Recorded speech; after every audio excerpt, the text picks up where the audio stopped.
Appreciate you being here, brother. Dude, appreciate you having me, man. It's an honor. It's an absolute honor. I love it. So this is new to us. You are episode 4. Amazing. Cool. Yeah. I love that number. Episode 4. Let's do it, man. New to the podcast space. And I think even when we had first started brainstorming people that we wanted to talk to do this, you were like, okay, we got to get Tyler on here. So it's a pleasure to have you on board. It's an honor to be in some elite company and sit with you guys. It's very natural. It's like just that you forget the cameras are even there because it's just a conversation with you guys. You guys make it easy. So I'm excited. Yeah. Looking forward to So you've been doing a ton of traveling. Well, you and I went out for dinner. Was that last week or the week before? I don't know, man. Life's a blur these days. The way they market it, life's a blur. It was within the last couple Maybe weeks. a week ago. Yeah. Our 2.5 hour dinner felt like 25 minutes. It did. It really did. And every time I'm on my phone, I'm like looking at what you're doing. You're either like, you're in Florida, you're on the beach, and I'm like, it's snowing outside, where this guy's on the beach, you're in the jungle. Dude, you've been traveling everywhere. I used to really make a point to hide it, right? Because I didn't want my clients to know. I didn't want people to know. Like in real estate, you want to be on. You always want to be on. Yeah. You don't want to get a listing and then leave the next day, right? Like I wouldn't want to hire an agent and then they go away for a couple of weeks. Yeah. Although in this world, it's very digital. You can do what you have to do. Still, you gotta be boots on the ground. So I would always try to hide it. But now it is what it is. You understand. You got to live while you sell. I was just always committed to work. I still am. Yeah. But not without implementing a little bit more balance now. So for sure. But your role is also very different now than it used to be maybe when you were more actively selling. Absolutely. Because you're a coach and you're a leader, so I guess you don't really need to be as much boots on the ground for your clients as you would need to. That's very true. I mean, personally, selfishly speaking, I like being in the office. There's no place I'd rather be than in the office, especially when I've got work to do. Right? When you're away, you feel almost guilty having to work. You shouldn't, but you do. Yeah. And, family's going to the beach or you're going to go on an experience or, there's always a draw. Sure. And you feel this weight that you should relax and you should take a vacation. But when you take your work with you and this job follows you everywhere, it's just so natural to put that weight on your shoulders. So for me, in an office day, I can get more done in 4 hours in the office than probably most people could do in a week because of the intention, because of the focus and the commitment. So obviously I love traveling. I love making those memories. It's just that extra guilt and that extra pressure. It's harder to work when you don't have your resources at your disposal. I remember when I first got into the business, I used to work at a Remax and people would be at the office. It was a buzz. There was that hype. It was that collaboration, that camaraderie, because people were there. You could feel the energy. Absolutely. And then after COVID, everybody got used to just working from home, like remote. The laptops, phones. They would just go sit at Starbucks, and that same office that you had to wait literally 2-3 years on a waiting list to get a space was a ghost town. Oh, yeah. Like nobody goes in there anymore. And like you feel when you're there, it's just dead and then you leave. But I'm the same way as you. Like I tried working from home for a few months and I'm like, this isn't for me. Like I'm not getting anything done. There's no productivity. It's tough. It's tough. It's tough. You know what it is? It's the distraction, right? Yeah. And as a coach, I tell a lot of people this is what we have to do and what we have to focus on. But funny enough, for agents, eliminating the distractions, right? There's a concept of the to-do list and then the not to-do list. Yeah. Right? So if you've ever heard of that, so the not to-do list, don't go on Instagram. Don't watch Netflix. Don't eat bad food, right? The not to-do list is powerful. And it's the same thing. When you're in the office, there's no distractions. When you're at home and there's dishes in the sink, I might as well just do the dishes quick. Yeah. And then you mow the lawn. And then you sit down and eat your snack. And you say you're going to be 10 minutes, but you're half an hour. And you put Netflix on. I'm just going to watch 5 minutes of the golf game. Sure. And next thing you know, the sun's setting, right? And oops, I'll do it tomorrow. So the purposefully setting up an environment where you're avoiding distraction, which is an office, I think is a huge motivator. And with the culture, especially that you guys have created here, that collaboration and great culture, but focusing on work, right? Making it intentional. If I start slacking off and I'm, in the kitchen dicking around, no. I'm going to feel guilty that I got to get back to work because everybody else is working. So, I got to keep up with the Kardashians here. I got to keep up and get to work. So, absolutely. Going away is great. The work-life balance you can have in this career is great. But limiting distractions is important. So even working from home, I find to be a challenge, but I do the best I can to tidy up my office, shut my doors, no distractions in there, eliminate any draw to want to do anything else because we're only human. So if agents can do that. How big is your team now? We're just under 30. We're close to 30. That's awesome. That's a massive agents, team. just agents only is close to 30. Plus admin, team. plus everybody, we're about 35 with all the support. When did you start the team? How long ago? It happened very, very organically. I was working at Smart Centers at the time. I finished my master's degree and started working at Smart Centers. Okay. I've got a great childhood friend of mine, Anthony Spano, was my first team member, if you will. And I was leaving Smart Centers, and I said, "Come with me, man. Come with me. I need the help in my business. My business was growing, and I couldn't do it alone." I said, "Come with me." And he thanks me. Every other week, he thanks me for that nudge, for that push, because he's absolutely the happiest he's ever been, and I'm so proud of him. And we've built something really incredible together, and it's been organic ever since. I would say that was about 8 years ago. 8 years ago. Yeah. So that just happened organically? You never really had like any ambition or vision for running a mega team? Because 30 agents, that is in the span of the last a 8 massive years. team. Yeah, wow. and to be quite truthful with you, very organically, very unintentionally, because I never, I love sales. I love the core of what I do, right? I love the day-to-day, and I didn't want anything to take away from that. The whole point, the whole purpose of starting the team was because I had an overflow of business, and I needed help to service the business, very client-focused. So you know what, sir? I'm just going to cut you off for a second. No, please. You're very, very unique in the sense that most real estate agents, right, this is their like backup plan because they don't go to university. They don't have an education. They don't have like a good education, right? So they're like, okay, I got to get into real estate, and they get into sales. But you've got an Ivy League education. You got your master's. Like you could have gone into many different ways. Like why sales? I think sales is absolutely the most important skill on planet Earth. Anybody who's anybody has to be able to sell. I don't care what industry you're in. You could be a dentist. You could be trying to find a girlfriend. You've got to sell. You've got to be able to sell yourself, sell your skills, sell your value in any capacity. Yeah. So I in high school, I thought I wanted to be an engineer. I tried to be a little more pragmatic with my approach, right? You look at the market landscape. Engineers go to school, get a job, good income, build a good life. But I always had this entrepreneurial, it's a hard word, that entrepreneurial draw. And throughout university too, I decided, okay, business is my route. And at that point, I thought I'll be on Wall Street. I want to be a finance guy on Wall Street. And that was my drive. I took every and any internship I could get in the summers throughout my undergrad. And I wanted to beef up my resume and put myself in the best possible position. But third year into fourth year of my undergrad, I started working with my mom. And I started helping my mom out. She's an agent. She's been an agent for close to 50 years. Shout out, Mom. And I fell in love with the business because it was the confluence of everything that I enjoy doing. Talking to people, selling, economics, data, finance, marketing, being creative, right? So I just naturally fell in love with it and never looked back since. I was 18. My 18th birthday, I registered for my license. Is your mom a part of the team? She is. She is? Okay.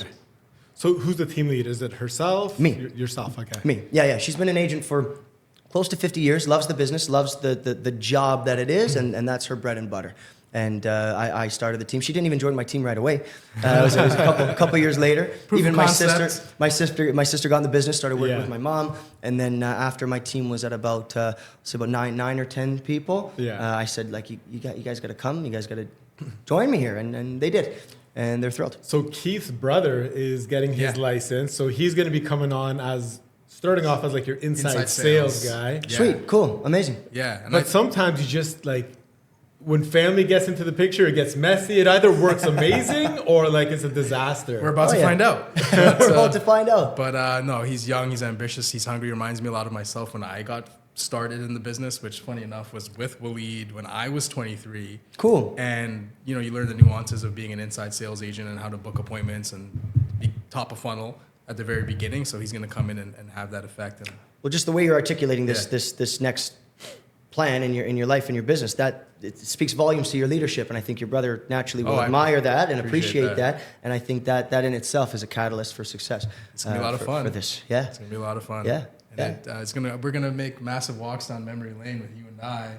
While he's taking on some of the responsibility by helping my brother come on board and get situated. It's a blast, man. It's an absolute blast. I think it's the best business in the world. I think it's the best business on planet Earth when you take it seriously. But what concerns me, I just read a stat. This stat blew my mind. Okay, you ready for this one? 85% of agents in North America get out of the business within 18 months. Within 18 months. So when you extrapolate and you ask yourself, what does that actually mean? It means that at any given point in any given market, on average, 85% of the workforce in our profession, if we can still call it that, 85% of the workforce is novice. They don't have the experience. They've been in the business for only 18 months or less on average with that turnover. So that scares me, right? And that's the big catalyst why I think training and leadership and mentorship, which you guys do incredibly well at your brokerage, I think there's a massive need for that. Hence the evolution of Rex coaching to really inspire that formal education and provide that roadmap to maintain the inspiration, right? Where there's nothing that's going to replace your time and experience in the business. You can't do that. So my goal is to get agents to stick in the business longer, be motivated, maintain the momentum, and enjoy the fruits of this labor. Markets like this obviously make it tougher, but that stat just really spooked me, man. Yeah, that's a crazy stat. Isn't it? It's a crazy stat. What was it? I think we saw something very recently. With the number of sales? With the number of sales, like 52% did 0 to 2 transactions last year on Toronto real estate board last year. What is that? You can't afford to maintain a license at that rate. Right? I feel that there's a lot of agents that are just doing this on the side. They have a full-time job. They might be an Uber driver or something. Sure. And this is just really to save them a commission when they're selling their own house, or if an immediate family member buys something. It's a hobby. And that's what dilutes the magnitude of our title. Sure. That's why our positional or legitimate power score is just dwindling as real estate agents. You know, you're out and about. It's almost like people are embarrassed. You're at the bar, you meet a girl, oh, what do you do for a living? I'm in real estate. It's kind of, I'm in real estate. You're almost embarrassed to say it because of the culture around this industry, the memes and the jokes and the lack of commitment. So one of the things that you did on your social media that I found really cool was you went and walked around and interviewed random people on the streets and just asked them different questions. Sure, yeah. So one of the things that I had planned but never really got around to it was I was going to get Daniel, he's an agent in our office, he helps me shoot some stuff. Okay. I was going to go downtown and just ask the public what their first impression was when they heard realtor. Like, what do they think of realtors? How they perceive them? And I was just saying, like, probably all going to be negative, like commission breath, like lazy, egotistical, like all the negative stuff. And yeah, we definitely need to raise the standards. It's up to us to change it, right? If we idolize these selling sunset shows and these Amazon shows for Toronto listing, if we glorify this stuff and make that the perception of what it is that we do, going for fancy dinners in our Louboutins, driving fancy cars, and that's what our life consists of. I mean, what do you expect the public to do, right? So I think it's important that it starts with us. And that's a big part of my leadership with my team and my coaching program is it really has to start with the agent. It has to start with us respecting the industry, right? Because if we respect the industry, we're going to walk and talk a certain way. Sure. If we start to give in to that, attention culture and start posting the stuff that gets, the attention but not necessarily the income, we're going to fall into that trap. And I think it's very, very dangerous. You don't see dentists or doctors or the CEO of Bank of Montreal doing a freaking TikTok dance in front of his office and laughing about the finance industry, right? Like, oh yeah, BMO makes a big percentage on every mortgage we lend. Look at the car I'm driving. Like, what? I'm going to go to any other bank purposefully. So again, it really starts with us. If we want to change the perception of agents got to start acting like professionals again. And in your words, like, what does that look like? Does that mean a change of the barrier of entry changes? Does that mean the expenses change? Like, what do you think could really not maybe a shot in the arm, but could make an impact to change the public perception and the amount? Great question. You mentioned barriers to entry. I think barriers to entry is a big one, whether it be time or money, a bigger investment of time or money. You look at a lawyer, you look at a doctor, okay? These are extreme examples, but we naturally admire them because of the commitment they have to put in terms of financial commitment and their time for their education. Yeah. Real estate agents it's a lot easier in the US, but in Canada, on average, 6 to 12 months to get a license, average cost about $4,000 to $5,000. Like, that's nothing. That's peanuts to be a professional, right? And you can do it online right now. And what do they actually teach you? They don't teach you how to do the job. They leave that up to the brokerages and the teams and hope that there's, good leaders in the industry that are going to educate and teach how to do the business. What do they teach in these programs?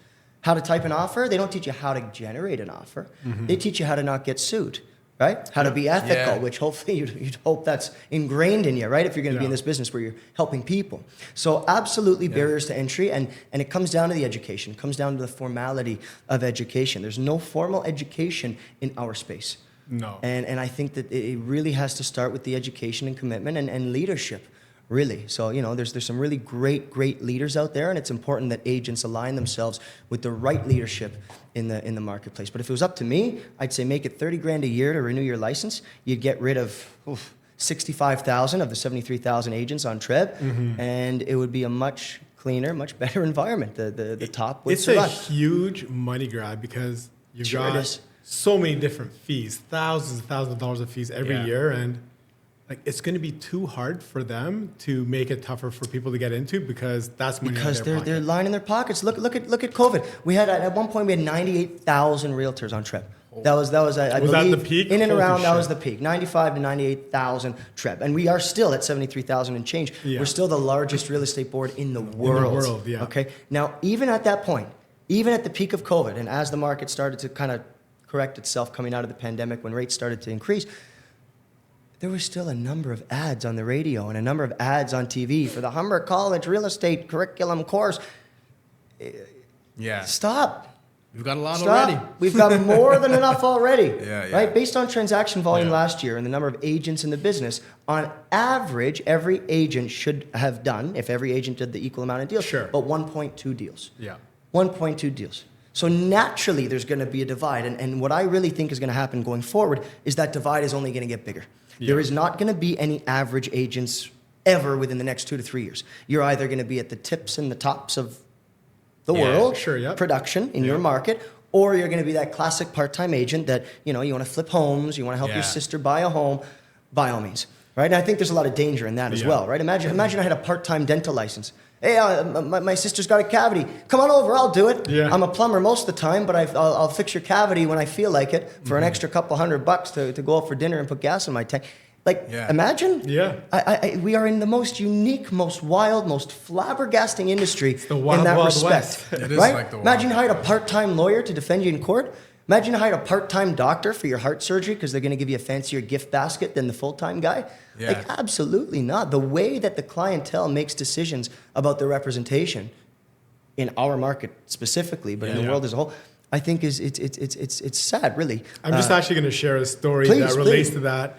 I believe it was on Monday. We had our Monday morning meeting, and Miriam, who you know very well, was sharing a story how one of her clients had a part-time agent representing them and advised them to sell. And when they sold, they had the intention of buying something, but because the value of their house wasn't what it was, there was no equity left in the deal, so they couldn't buy. Now they have to rent, and they're just devastated, like absolutely devastated. And it just goes to your point, like some of these agents, they can't think, they're not educated, they just don't have the competence to know exactly what they need to do. And then what ends up happening is all these people that get screwed over, like that person's life actually changed. Yeah. So like you said, It's big I've responsibility. got a cavity, are you in going this to come business. in a part-time, Right? Yeah. You wouldn't do that. So No. like this situation is probably even worse, right? Absolutely. So- Absolutely. And it's a shame because there's the desire isn't there. Right? Yeah. It's kind of like, you know how our licensing works to drive a car. You get your G1, G2, and then your full G. Yeah. You get your G1, you just want to get in the car and just go. Yeah.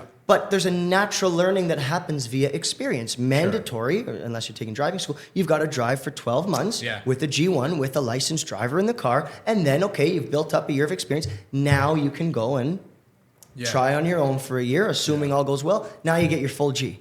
Why is it that a brand new agent and someone that's been in the business for 50 years, they are equal in their license, right? I mean, it is what it is. We have a license to sell, and I often share that in a very positive light, that, hey, you're a brand new agent, you can do the same things I can do, you can do technically, legally, you can do the same things. Sure. You can transact at the same level.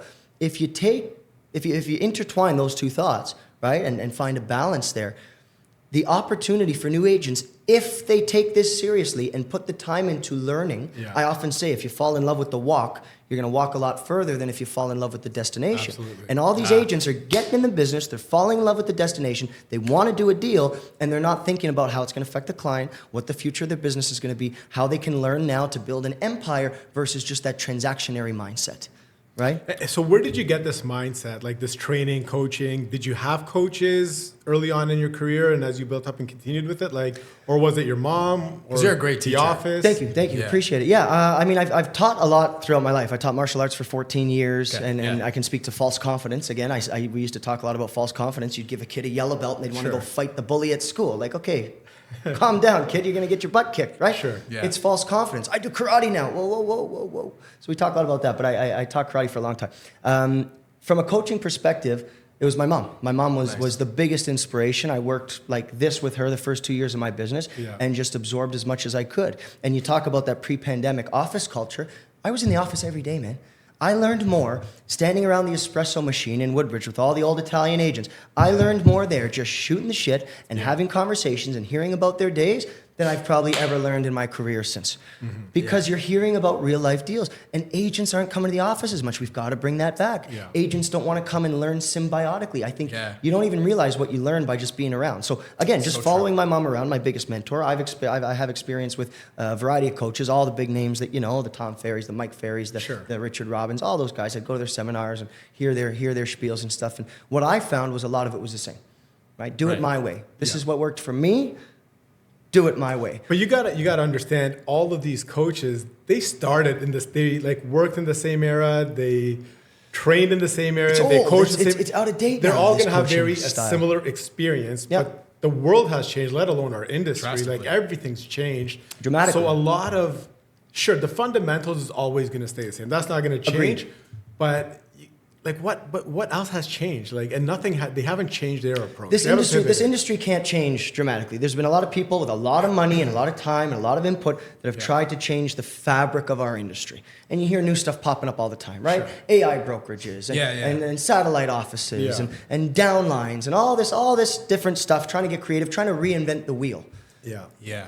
There's nothing to reinvent. So let's talk about REX. Well, do you know what REX stands for? Rex coaching? Yeah. No. What is Rex coaching? What do you think it stands for? What do you think it stands for? I didn't know.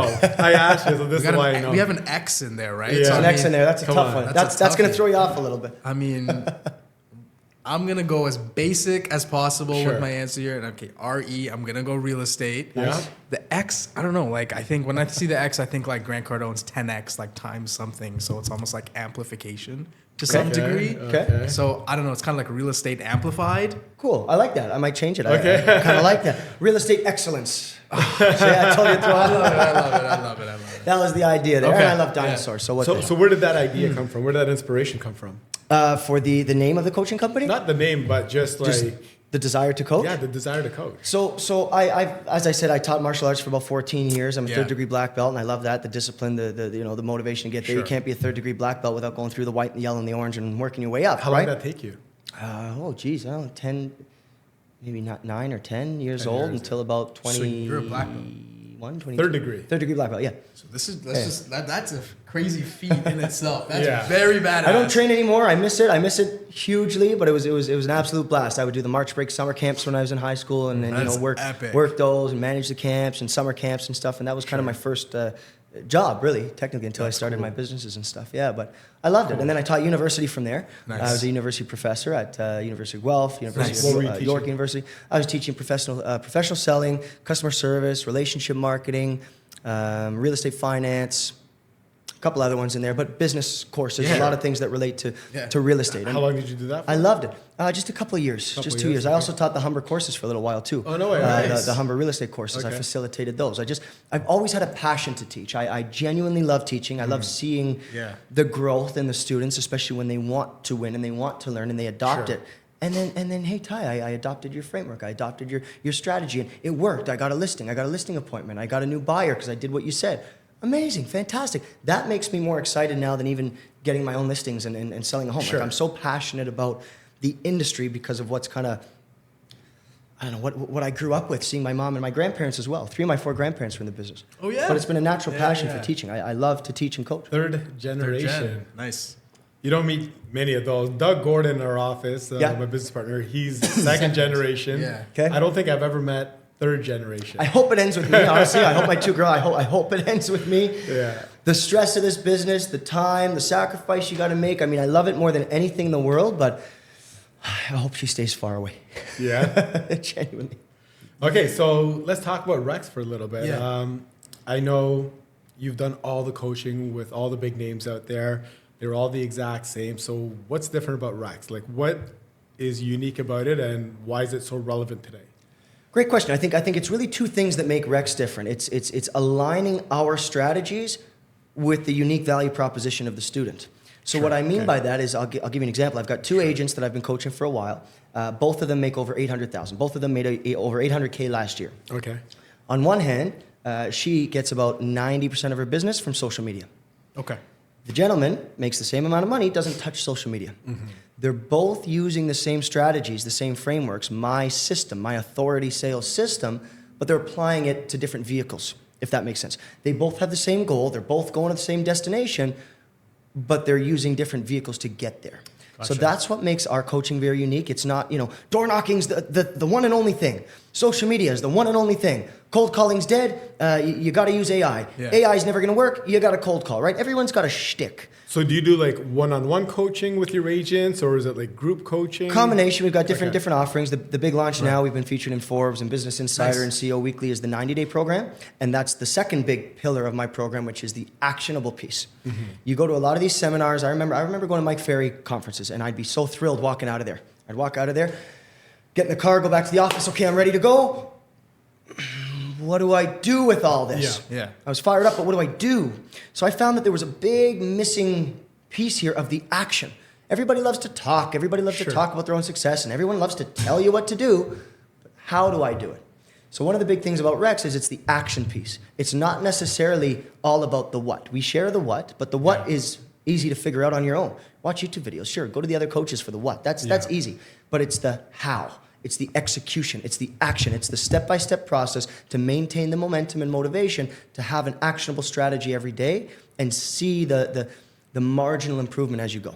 So that's really what makes us different, is the unique tailored approach to apply the concepts in what works for you, your profile, your personality. We've got a quiz that we've launched now to define your agent profile, and then we match our coaching style to your profile. So you're going to get the most out of it, right? And then the action steps to take to actually make it happen. So do you have other coaches as well, or are you doing... It's only me for now. Okay. It's only me for now. We're capped out for one-on-one stuff. When there's an opening, we have a wait list for the one-on-one. But it's the group training sessions. It's the sharing of the authority, the concept, the mindset you have to have going into this business, the resiliency when you lose a deal. One of the concepts I share often is, a top agent. To be top 1%, you've got to make what in this market? 150 grand? Yeah. Maybe two at the most. That's why everybody advertises top 1%. Top 1%. Everybody's got the top 1% in my office of 4 agents or whatever, right? Like you can always find a way, okay? Yeah. But let's call it 200,000. Sure. If you want to make 200,000 and you're selling $1 million homes, which is the average in the GTA, let's call it, right? How many homes do you have to sell to make 200K? 8 homes. 8 homes. That means 8 days out of 365-day calendar year, you're selling a house. The hard part is, what do you do those other 357 days of the year? Good math. What do you do? Yeah, I'm struggling there. What do you do those other hours of the day? Days of the year?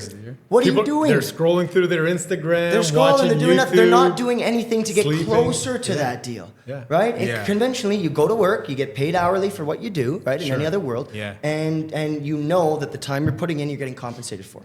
And the hard thing with agents, especially the new agents, first 18 months, especially that entry point, you're not getting that positive feedback loop that you need. Mm-hmm. Harvard says that immediate feedback amplifies your growth by about 9 times. Yeah. So if you have great leadership, if you have momentum, if you have an actual plan with a goal at the end, stepping stones to get there, you're 9 times more likely to accomplish your goal. But agents aren't spending the time, those 357 days of the year, to get closer to those 8 deals that they need to make 200K. They're so focused on the 200K and not doing anything about it today to get there. Mm-hmm. Do I want to make myself look like you and have arms the size of yours? Of course. Can I do that in 2 hours? Absolutely not. It's going to take me 2 years of going to the gym every day and eating 4 steaks a day, right? I'm going to have to do that, and I'm going to have 5 steaks a day. I'm going to have to do that. I'm going to have to commit daily to make that happen. Yeah. I can't just think about it. Manifesting is the funniest thing to me. Manifesting, right? I get the concept, but I think the way people think of manifesting is, I'm going to manifest myself to Tulum right now. You ready? Yeah. Ready? Yeah. Hi, Tyler. It's not working, guys. It's not working. I actually got to get up off my butt, take a few steps out the door, walk to the elevator, take the elevator down, buy a plane ticket, get on a... I actually have to take action to make it happen. I can have a manifest. I can have a goal. But then I've got to break it down. I've got to take those daily actions to get there. And that's what we try to do, is really break it down, because we've done it. And then we apply those actions to the agent profile and make it make sense for them. Ultimately, when you look at the top producing realtors or students that you coach, even though they're taking those different vehicles to get to where they've got to go, would you say that would be the number one common trait amongst the top performers, you would say? Is there just ability to just stop thinking and just take the action? I'd say action beats planning every time. Right. Absolutely. I think so. So let me ask you a question. I'm going to give you a scenario. So let's say you and I don't know each other. I come to you and I've been in the business for a few months to a year. I'm brand new. And I say, Tyler, I want to make $500,000 this year in this current market. Great. Is that possible? 1,000%. So what would I have to do exactly? What would my week have to look like? What would my day have to look like? Brand new agent? 1 year experience. Okay, well, talk to me then, because I'm newer than he is. So it's all about meeting the people. Yeah. Okay? Yeah. And having a reason to meet the people. It's basically a really simple 2-step formula. Okay? We need something to be able to talk about. You can meet all the people in the world, but if I can't get my hooks in, if I can't be valuable to you, all that time and effort in the lead gen is irrelevant. And similarly, if I have value to share, whether it be from the brokerage or form of a lead magnet or just leveraging the media and the news, and I'm not going out there and putting it in front of people, then it's useless and it's wasted. So in its simplest form, you have something of value and you share it with people.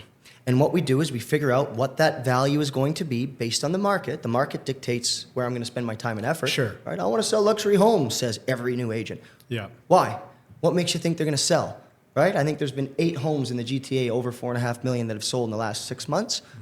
Don't quote me on that, but something like that. Sure.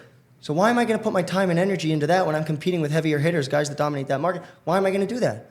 But then I looked that there were 73 homes between 1.1 and 1.3 that have sold in, let's call it the extended periphery of Toronto. Okay, Sure. the Ajaxes, the Vaughns, and the Oakvilles. Sure. I'm going to put my time and effort and energy there. So I'm going to find value that aligns with that buyer, that seller. Who's buying those homes? Upsizers, first-time buyers, fantastic. What's going to be valuable to them on that journey? Let me inject some value there. Once I figured that out, once I figured out what my value piece is going to be, boom, I get out there. And what that does is it gives me this unwavering confidence. Any new agent, you as I said, that new agent. So when you say get out there, what do you mean by get out there? Get out there. I have an impact scale, and my impact scale for lead gen is look, influence is primarily body language. Right. So you want to get out there and get in front of people as much as possible. Okay. But new agents are nervous and they don't have the confidence because they don't have that value ascertained yet. They haven't established the value yet. So they hide behind their keyboard. They hide behind their laptop. They hide behind social media, right?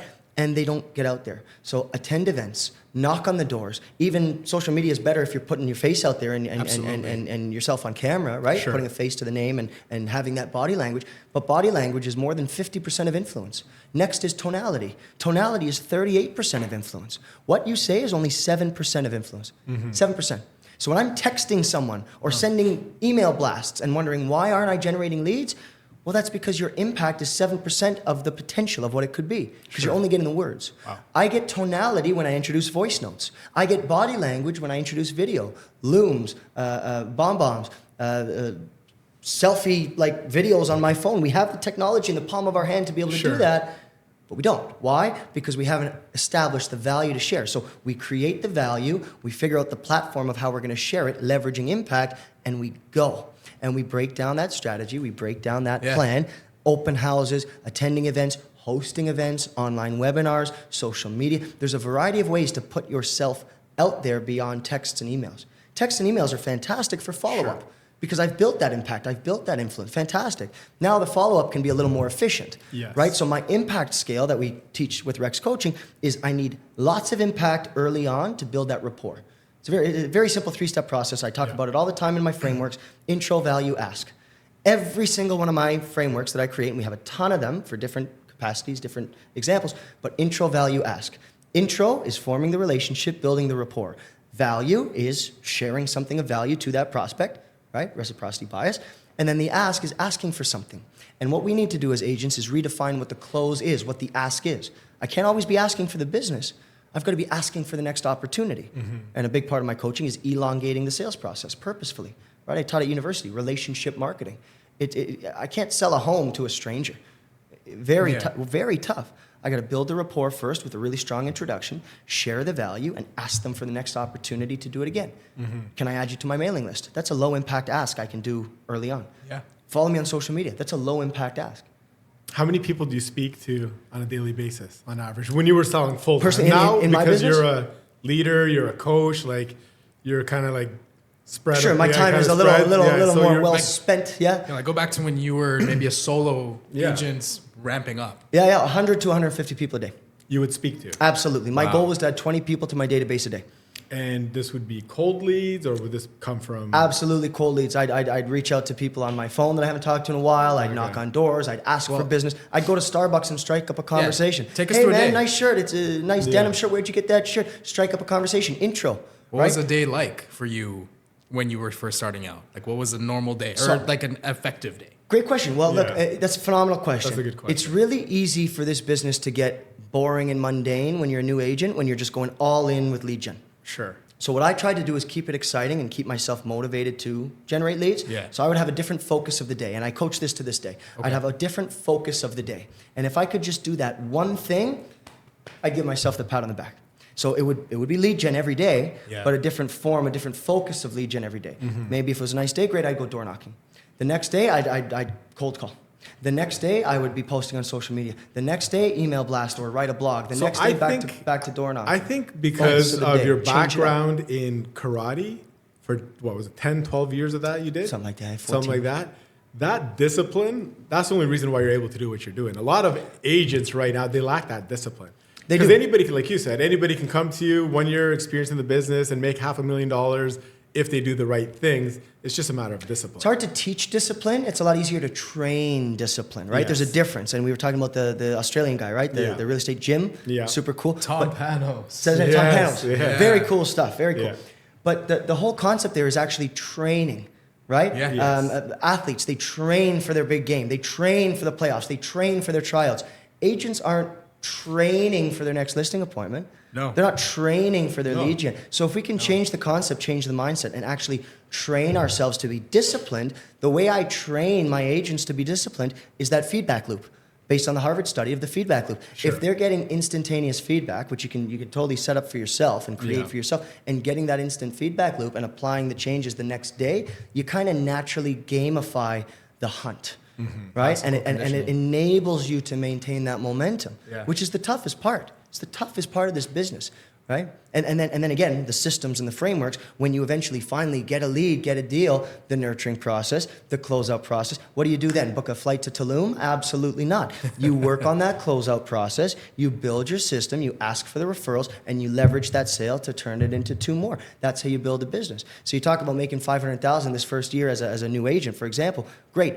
I want to make that happen for you, but what I really want to make happen is $500,000 this year, $750 the year after, $1.2 the year after, and $2.5 the year after. How are we going to take what we do and leverage that and turn it into a business?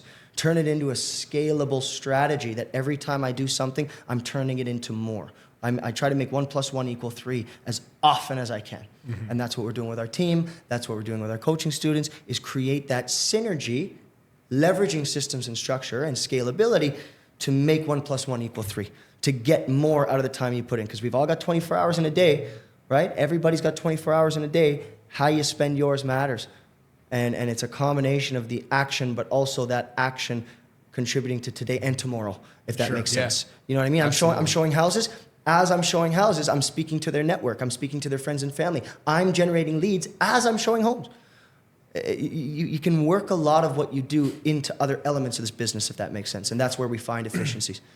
On Wednesday, we had a training session. I was literally going to bring that up. Yeah, exactly. So I'll let you jump in a second. Yeah.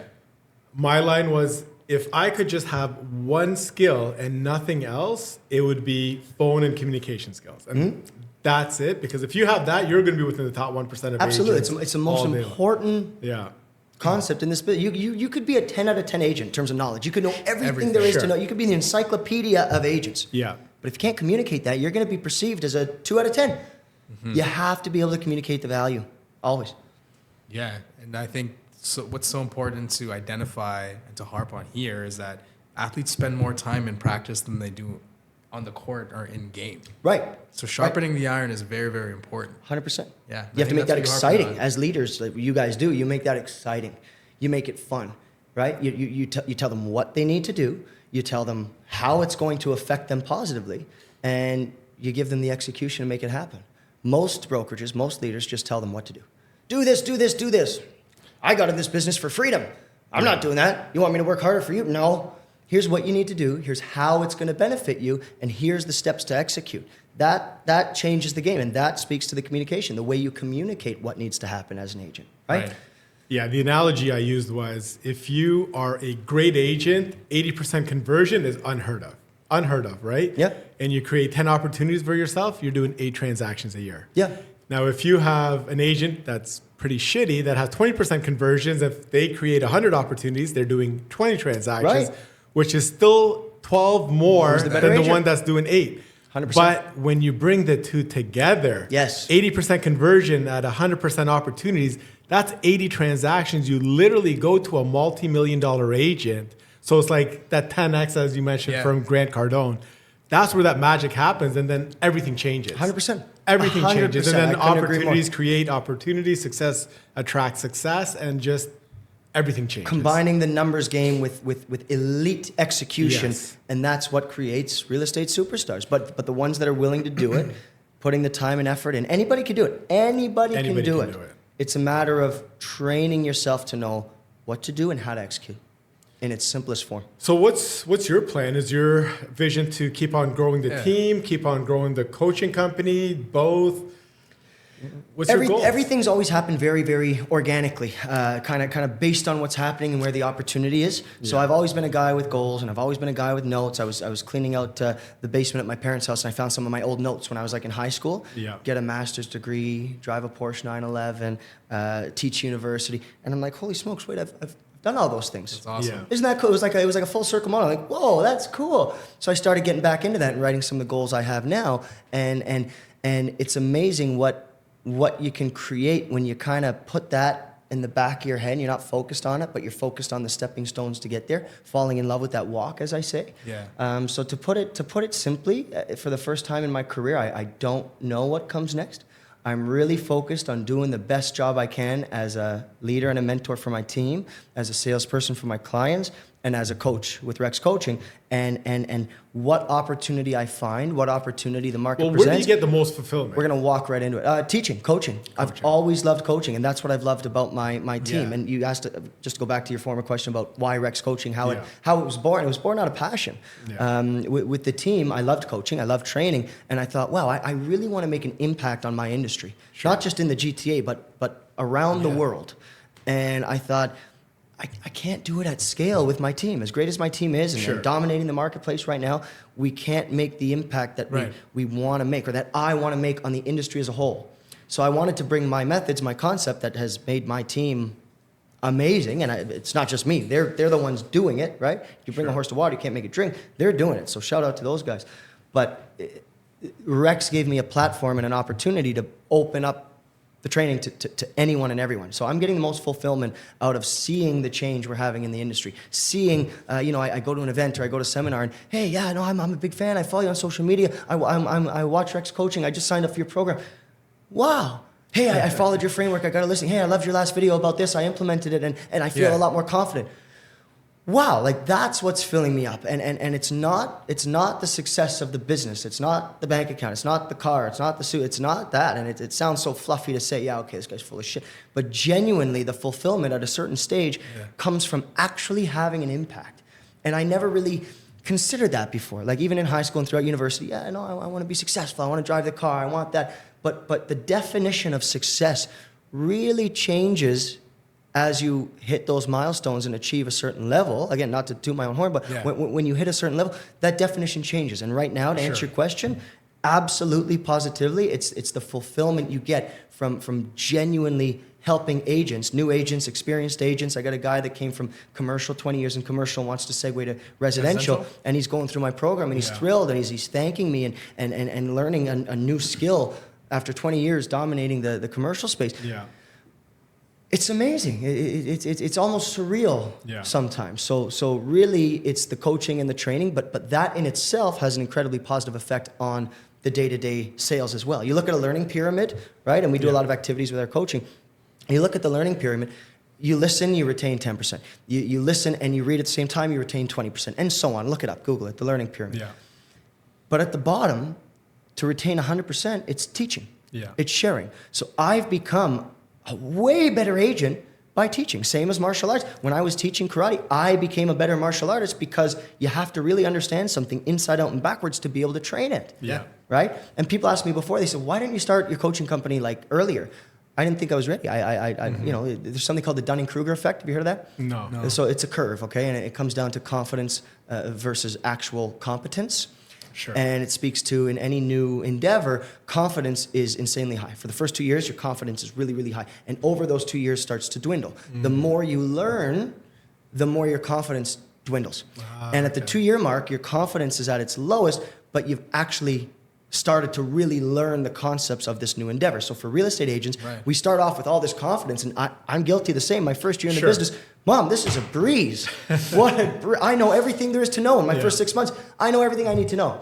And the more you learn, the more you know, the more you realize you don't know, if that makes sense. Right. So, you know, they've done studies, and a professor that actually taught economics was not nearly as confident as the guy that was in third year of an economics class.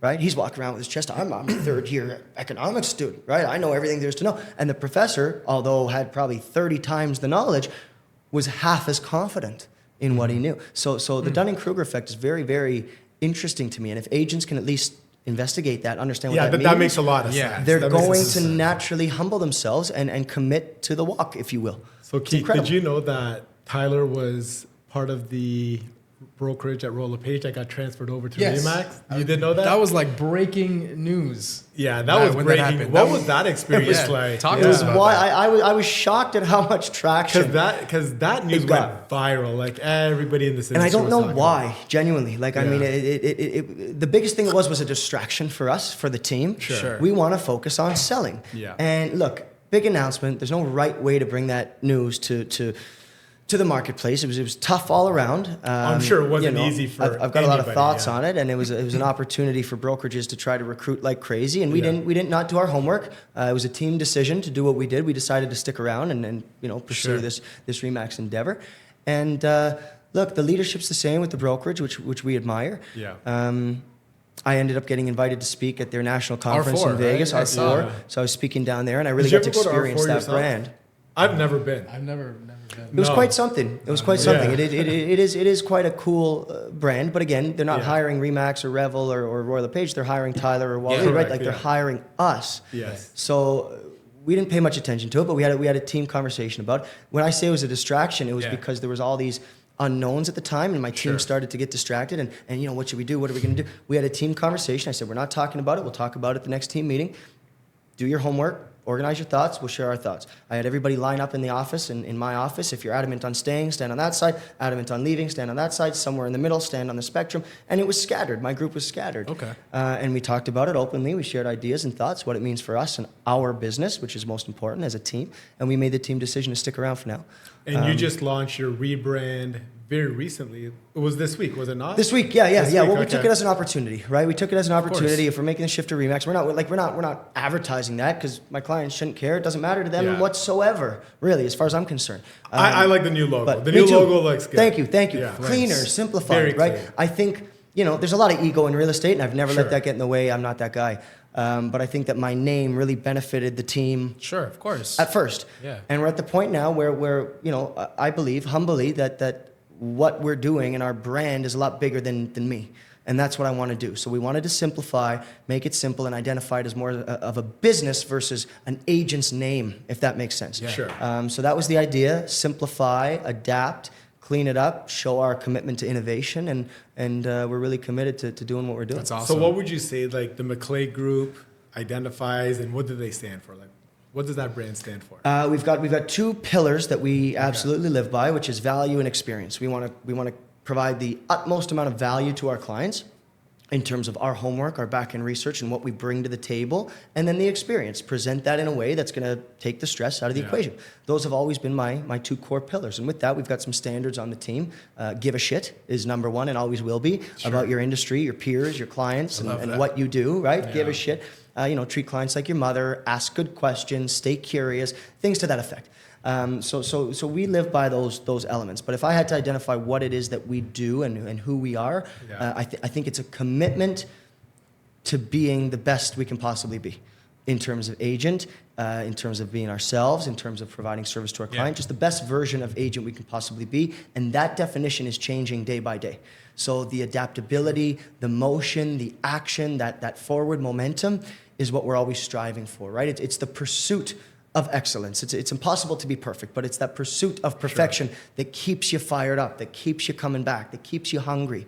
And that's what I'm so proud of with my team is that culture. And I often say shit rolls downhill, okay? So it starts from the top. If the top is not so good, that's going to perpetuate. So I'm very fortunate that myself and my leadership on my team has maintained those standards. So as we build, as we grow, as we layer, that culture, that effect, that commitment is naturally ingrained in the fabric of what it is that we want to do. Wow. Perfect. I know we don't got a whole lot of time left, and you've got some rapid fire questions. Sure, yeah, cool. Okay, sorry. Before I even jump into that, I got to ask you a question that's not even there, but you've got out of a lot of people that I communicate with on a regular basis, you've got like top tier energy. Have you always been like that? Has that always been who you are? People ask me that all the time, and yes, he drinks 10 Red Bulls a day.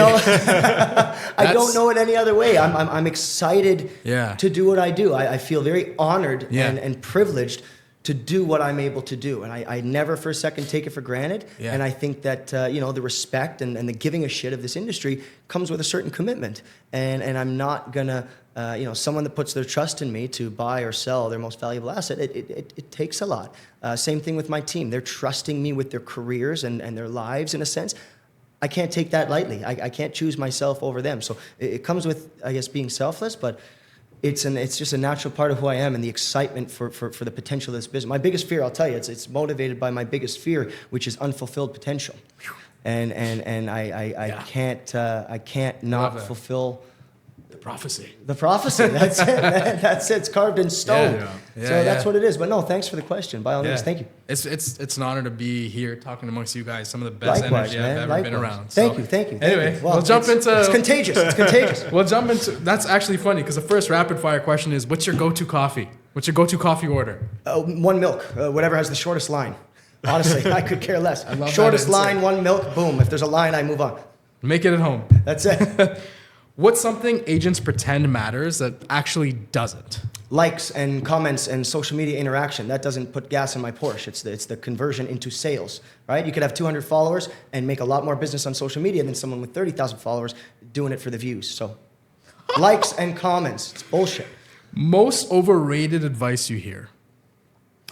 Treat this like a business, I think is absolute bullshit. I get it. Treat it like a business. Sorry, I know it's rapid fire. Treat it like a business, but at its core, you're a freaking salesperson. If you treat this business 95% of the time like you're a salesperson, you have inventory to sell, go sell it. You're not distracted with your logo and your bullshit and your stuff. 5% of the time, absolutely. Work on your systems, work on your flow, but no more than that. So overrated advice is, I'm an entrepreneur, I'm a solo business owner, I run a business, I treat it like a business. Ugh, gross. You're a salesperson. If you treat it like a salesperson, I promise you'll make more money. So that's the most overrated advice, and I think it's nonsense. We're going to get some awesome clips from this. Favorite app that you use daily? My calendar. Yeah, just my calendar. I live and die by my calendar. A book you swear by? Ooh, there's a couple. If it's not broke, break it. Phenomenal.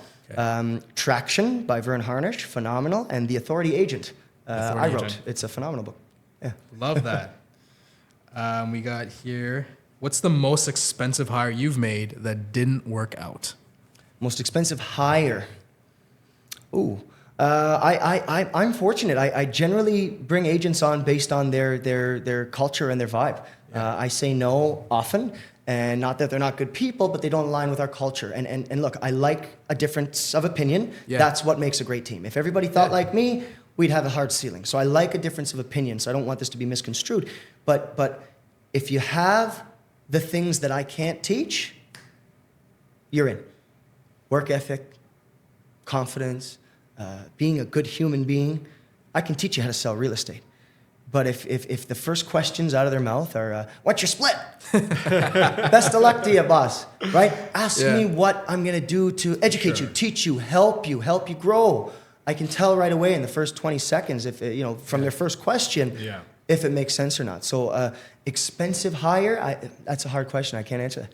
But to even your point is that in this business and industry, you can grow as a salesperson, but you can also grow as an individual. 100%. I've grown a lot as a leader. Right. I'm a much different person now than I was when I started the team. And I'm sure a lot of that is because of your environment, your culture, surroundings, and everything. 100%. You build, I used to try to make everybody like me, and I realized that that's not possible. Yeah. You find a great coach, a great leader finds their strengths and brings them to the forefront. That's what it is, right? Every hockey team, baseball team, Jay's home opener tonight, right? The pitcher plays a much different role than the designated hitter, than the back catcher, and they all get paid a phenomenal amount of money. But like severely different roles on the team. So if you can identify the strengths and work on those, that's what's going to win. And just to touch base on that, I know you weren't there for our January 14th event that we hosted, but your buddy Andrew was there. Yes. And one of the things that I shared on stage was Mike Tyson's God-given gift was his left hook, his power. But his coach, Gus, his God-given gift was to discover that, was to pull that out of him. So as a leader and as a coach, if you're able to get your agents to live to their potential, to become who they're meant to be. That's the stuff. Yes, absolutely. Yeah. It takes a talent to do that. What'd you do with your first big commission check? Put it in the bank. Oh, yes. Probably bought another house. I think I bought another house or bought a condo or something. But yeah, just put it in the bank. I love that. So if you disappeared for 60 days, what would keep you running and what would collapse? In my business? Or if I was on an island somewhere? Yeah, we took Tyler and put him in some island that What would keep me going? What would keep me motivated? Well, what would... Right here, so let's go business. Okay. What would survive and what would collapse without Tyler? Hopefully, I would hope that my vision, my mission, my inspiration, and my team would live on to make this industry better as a whole and fix that perception of agent. What would collapse? My wife's heart. Yeah. I love that. That's... So if Tyler ever gets mistaken for Al-Qaeda because of his beard and they put him in prison, then we'll just make a quick call and make sure everything's okay. Just make sure all's good, all right? Just check in from time to time on it, all right? What's one standard on your team that most agent might think is like too strict? Great question. 8 a.m. meetings in person. 8 a.m. meetings in person. 8 a.m. meetings every Tuesday. We've done it for 8.5 years since I started the team. 8 a.m. Tuesday meetings. Obviously, life happens. Is that mandatory? Mandatory. No ifs, ands, or buts. There's extenuating circumstances. Obviously, we're not dickheads, but getting people in the office face to face, the collaboration, being there, there's nothing like it from a retention perspective, from a collaboration perspective, from an education perspective. 8 a.m. Tuesday morning meetings. We've done it forever, and it'll never stop. And I couldn't agree with you more because even from Wednesday, I'm still till right now getting messages from agents saying, "That was incredible. That was amazing. Like that was unlike anything I had ever experienced in my years of, at other brokerages and other companies." Yeah. Like, what was your experience? How would you?